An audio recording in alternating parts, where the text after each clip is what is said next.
माल हो, बोला न खाबा तोहरे हाल चाल हो।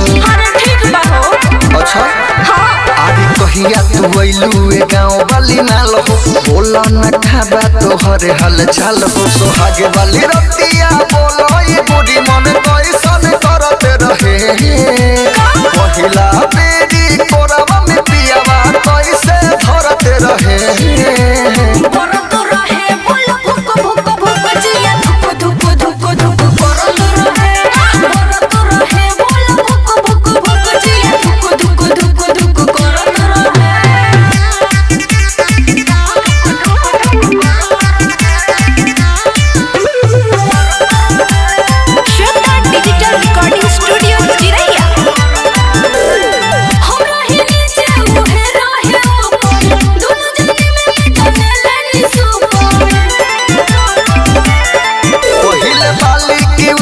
नथुनिया हो, बोला कैसे बजल हारमोनिया हो।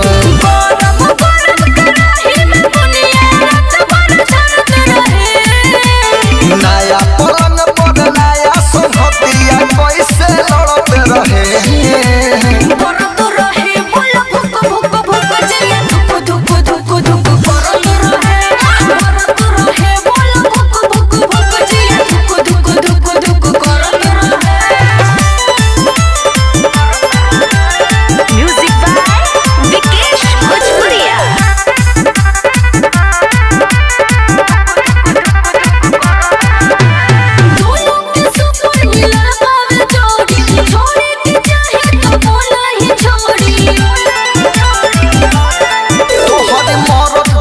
कितना दे ले बाहो, बोला चुमा कहाँ कहाँ ले ले बाहो।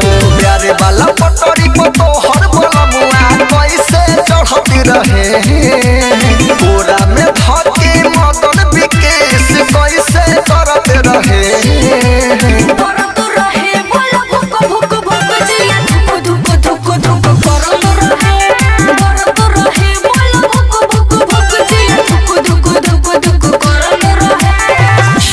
डिजिटल रिकॉर्डिंग स्टूडियो चिरैया।